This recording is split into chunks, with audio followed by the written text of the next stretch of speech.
Beautiful people, it's me, Pamela, on my YouTube. Cho, no, what's the tea? Siyahlazia. Guys, let's just continue and unpack Zungu's lies. Constable Sizwe Zungu. Hey, lo muntu lo ihlangene noBrigadier Bungani Nicholas Gininda. Hey, bake basilethela abantu amanga. Basiphilisa njengamanga. You know. Naku kuRamusipile ke eseyibona into. Aso Ramusipile no makhosonke. Do you have the proof leyo ukuthi you did actually buy some booze there at Everland liquor store? Sizokwazi ukuqondisa uBrigadier Bongani Gininda noZungu ngoba uZungu uthwaye nawe. Makhosonke is like, no, I was not with that person. I wasn't with him. After Dr. Ronnie Sibanda was busy dragging uMakhosonke on the floor like a mob. Phatha uMakhosonke angazi ke kahle ke mina. Ngihlangela. He lost it to Makhosonke. Ebusy uDr. Sibanda pushing lezi zinto lezi zenziwa uBaloyi. The ones that he was doing to Absalom and Gwabini. Wanting to break them. What's uMakhosonke? Mina I'm unbreakable. You don't even know me. Gapa urata. Busy gaslighting uMakhosonke. I'm just like, guys, Sensei, what have you done to deserve this hogwash that's going on in that court? I'm just like, ngeke guys. No rat backing them up. I know, hey, we cheerleader, yamazi. I know, no. Ngeke Baloyi, ngeke. Dr. Sibanda, doctor, mbiza kanje phela. Khona ngibuza ukuthi Dr. Sibanda Dr. Wani. I was just like, guys, what the this can't be. I'm just like, unomulomo uSibanda. Bese cwebisa amehlo laphana. Esefuna ukukhala sethi no, so are you going to withdraw or the statement ukuthi you threatening me? Hey, uMakhosonke Brad didn't threaten you. What are you on about? Khuluma ngani? uMakhosonke just so, you know what, this is just gonna drag and go too far, like I can't. Okay, I withdraw. Uphuma endweni uMakhosonke. It was easy. It was so easy. Got to like a court, we continued with our lives. I was just like, good doctor is trying stuff who can't unomlomo, can't do coward. At the end of the day, you kwala like you've never seen. Ubokhuluma and back up your things. Ungabokhuluma and then you don't know what you're talking about. Umaqeda lapho futhi kanti you are actually a gwala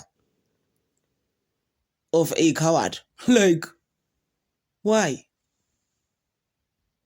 Ngifuna ukuthi ngilebe ngibizana noSibanda ngomgulukudu. Uyangisukela ufuna ngimbize like emgulukudu as well.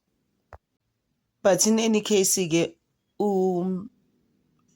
Judge Ratha Mokgotleng retire judge ngabe retire anyways, retire like ukubona, not this thing of coming to court when you are 80 years old. So I was still saying ukuthi uMakhosonke is not the first person angithi to be gaslighted by Ratha. Ratha is always gaslighted, especially in defense. It was almost gaslighted uDokotela uSibanda uTeam State. Go by his Team State in herself for Ratha. So it's just like, please. So Makhosonke, can you write? Like, guys, honestly, guys, when you work in the mines, so you can't write, you can't do anything. I'm just like, you know what? It needs to stop at some stage. This gaslighting that goes on in that court. Someone must control it. Who says that for? For the fourth quarter of 2019. Wakusubuzwa ukuthi ke uConstable Zungu uhlangane naye ngekota yesithathu noma yesine ngokuthi ka-2019. Ngicela ukuthi phinde sithi wena uzanimesima Can you rectify that, Mr. Msipile? Umbuzo wawuthi ngimaze nini, ngimaze kuyiphi kwata, then ngathi mina ngiqala ukusebenza eMarula kusho ukuthi kubhithini kwikwata yesithathu nesibili nesine. The question was, when did I start to know him? I then mentioned that I started working in Marula during the third or the fourth quarter. And I'm not going to get technical. Okay. Evidence in this court is that Absalom Zungu made a statement on the 19th of November 2020. Ubufakazi phambi kwalenkantolo ukuthi ubaba uAbsalom Zungu istatement sakhe wasenza nge-19 November Sorry, the 17th of November. 17th November 2020. And shortly thereafter, Constable Zungu's life was threatened when he was going to the shops to buy a cigarette or something. Emva nje kwalokho-ke impilo yakhe uConstable Zungu yaba sengozini-ke ehamba eyothenga ugwayi esitolo. So that will be in the third or final quarter of the year. Hence I raised third and fourth quarter about the threatening of his life. Lokho-ke kwakuyona-ke ikota leya yesithathu noma eyesine-ke yingakho-ke ngiveza lolu daba lolu lokusatshiswa kwakhe noma koba sengozini kwempilo yakhe kusona leso sikhathi leso. And hence I asked, when you met him third quarter or fourth quarter, did he tell you that he was threatened? His life was threatened by the relatives of accused 1 and 5. Ingakho ngikubuza-ke ukuthi ngalesiya sikhathi uhlangana naye kuyiyona ikota yesithathu noma yesine ukuthi wakutshela yini ukuthi impilo yakhe yayisengozini lokho kwenziwa abahlobene naye umsolo wokuqala kanye nowesihlanu. Okay, now let me just finish it up for the sake of completeness. Did Constable Zungu tell you that he laid a charge against the people that threatened his life? Ingabe wakutshela yini uConstable Zungu ukuthi wahamba wayobabophisa abantu labo abafaka impilo yakhe engozini? Anginalwazi. I have no knowledge. Thank you. And I can give you the answer just for completeness sake. Constable Zungu did not lay formal charges. Even though he says he knows the people that threatened his life, he has never laid formal criminal charges against those people. All we have is he says so in this court that his life was threatened. Ngingakunikeza-ke impendulo ukuthi-ke akakwenzanga noma akaze akwenzeke lokho uConstable Zungu ukuthi ahambe ayobabophisa abantu labo esinako thina kuphela la enkantolo yiloko kushiwo uyena. Now, you were shown a series of photographs here on the monitor, and those photographs depicted Mafika Ntanzi. He stated previously that it is him that is on those pictures, although you said some of them were blurry, you couldn't see because of camera angles and whatever. He admitted that that is him. Uneyithombe-ke oyitshengisiwe lana iy'thombe zakhe-ke uMafika Ntanzi ushilo-ke wena kwezinye ukuthi cha ayibonakali kahle kodwa yena-ke wavuma-ke ukuthi uyena lo okuleza iy'thombe leziyana. Okay, thank you. I'm not going through the same exercise with you again, but the point is that you were shown photograph 15, and the reason why I mentioned photograph 15 is the following. Kunesithombe-ke lana osikhonjisiwe esiwunumber 15 isizathu-ke sokuthi-ke ngikhulume ngaso yilesi esilandelayo. On that photograph is the only photograph where you yourself from your own testimony says, I can see a round shaped beard around his mouth. His meaning Mafika Ntanzi. Lesa sithombe-ke yisona-ke isithombe la khona wena ushoyo-ke ngobufakazi bakho ukuthi-ke lapho-ke ngiyayibona-ke le ntshebe le eround la emlonyeni wakhe. Now, in 2016, it can be beamed. I can ask Mr. Sibanda so that we are in context. Mr. Sibanda, if you can kindly oblige us.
I apologize, my lord, for the slight delay.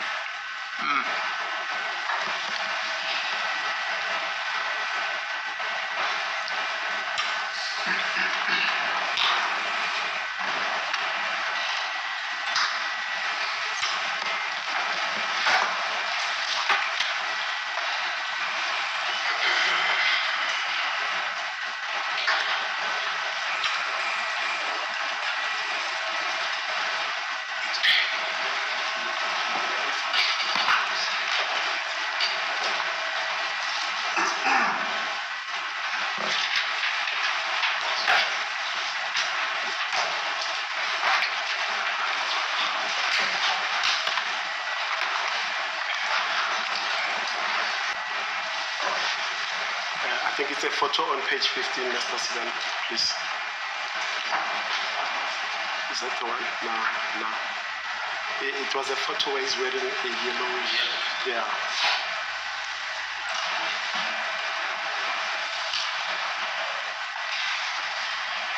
He's wearing a yellow something on top.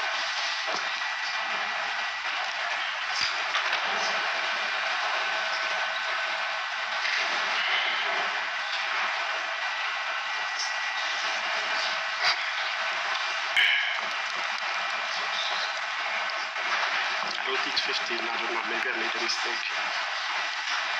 Yeah, that's photos.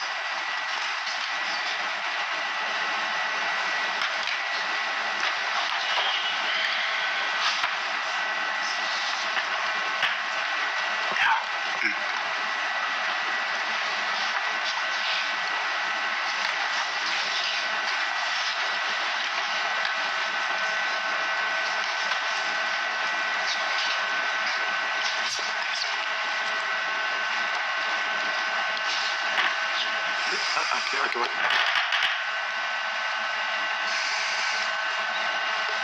Is that the one? I don't think it's this one.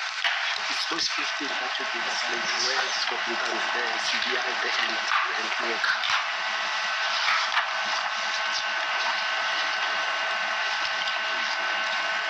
It's not this exhibit. Yeah, this one from this exhibit.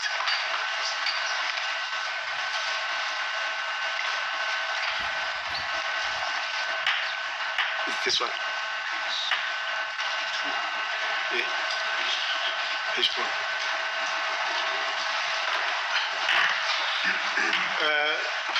Because I'd marked on my notes, I've reflected that it's photo 15, but I see here it's only on 2.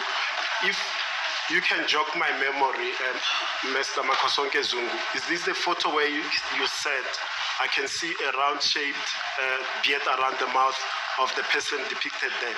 Uma ungamkhumbuza njena isona lesi sithombe ukuthi kusona-ke uyabona-ke ukuthi umuntu loyo olapha esithombeni uyayibona-ke le ntshebe lena-ke ijikile. Yeah, yiso lesi. Yes, it is. Now, Photo. I'm going to ask you this. If you are privy to it, you can tell me. Do you know when this photograph was taken? Ngizokubuza lokho uma kuwukuthi uyazi uzosho-ke. Ungabe uyazi yini ukuthi sathwetshulwa nini lesi sithombe lesi? Cha, angisazi. No, I don't know. When you met Mafika Ntanzi, when he came with Mandlenkosi Zondo in 2016 at Marikana to look for work, did he have a beard around his mouth as depicted like in this picture? Ngo-2016 uma eza laphayana-ke ezofuna umsebenzi ehamba naye-ke uMandlenkosi Zondo, ingabe wayenentshebe ekanje? Cha. No. Okay, thank you so much. I'm done with that. Thank you, Mr. Sibanda. I'm indebted to you, sir. Now, when you were interacting with Mr. Sibanda, and I listened to when Mr.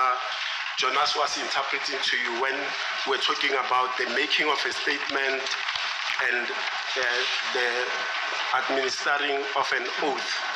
And then, if I recall, you were whispering to Mr. Jonas, you said you don't know what an oath is. Recall that? Ngathi-ke ukhuluma naye-ke noma ehloma imibuzo u-advocate Sibanda ngikuzwile-ke uma ngabe uhunyushela noma utolikela-ke ngakuzwa-ke uma usho endlebeni yakhe uJonas uthi-ke awazi ukufuka ukuthi kuyini. Yes. And I'm raising this point in the context, not of the statements' contents themselves, but I'm raising it in this context, where you said you were presented with a document to sign by Brigadier Gininda. Remember that? Lokho ngikubuzela la ukuthi khona-ke wanikezwa-ke iphepha noma amaphepha lana-ke uyena uBrigadier Gininda ukuthi uwasayine. Yes. Before you signed those documents, did Brigadier Gininda say the following to you? Ngaphambi kokuthi-ke lawo maphepha lawo uwasayineke ingaba wakusho yini lokho kulandelayo kuwena uBrigadier Gininda? Do you understand the contents of this document you are about to sign? Ingabe uyaqonda na noma uyakuzwisisa na lokho okubhaliwe la? No.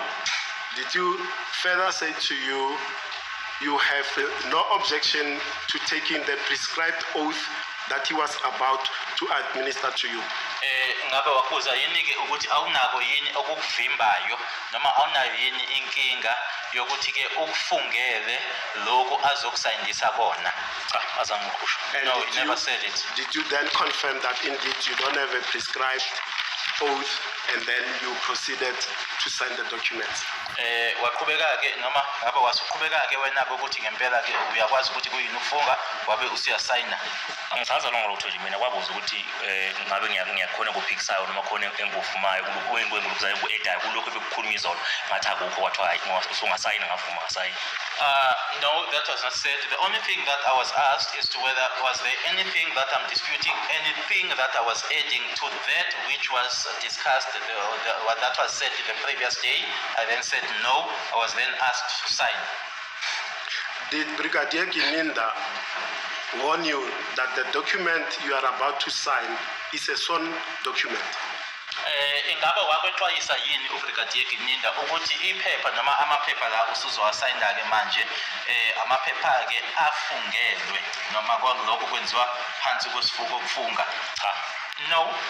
Did Brigadier Gininda warn you about the legal consequences of false statements in that document? Ingaba wakwexwayisa yini ngemiphumela ngokwasemthethweni noma ngokwezomthetho ngokuthi-ke noma ngokuqamba amanga kuleya document noma lawo amadocument lawa? Cha. No. Thank you, Mr. Makosonke.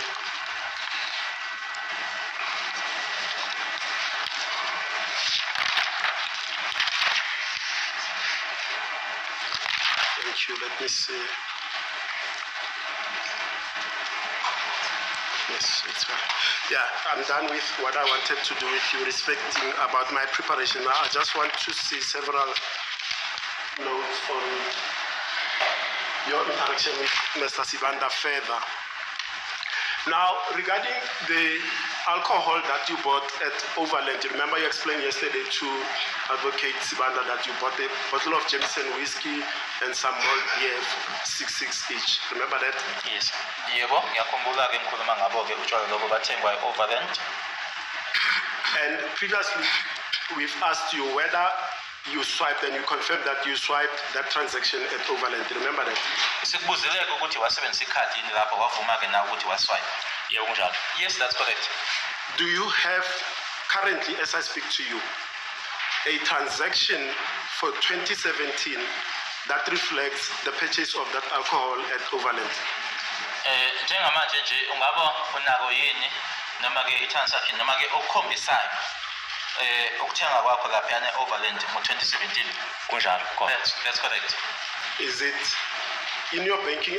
By the way, which bank were you using when you swiped this alcohol at Overland? Usebenzisa yiphi ibhanka lesiya sikhathi-ke uswipe khona e-Overland? Capitec Bank. Capitec Bank. So this transaction is reflected on your bank statement for that month in 2017 in Overland. Kuyakhombisa ke ngalesiya sikhathi noma ngaleya nyanga leyana e-Overland kwi-statement sebhanki. Kunjalo. That's correct.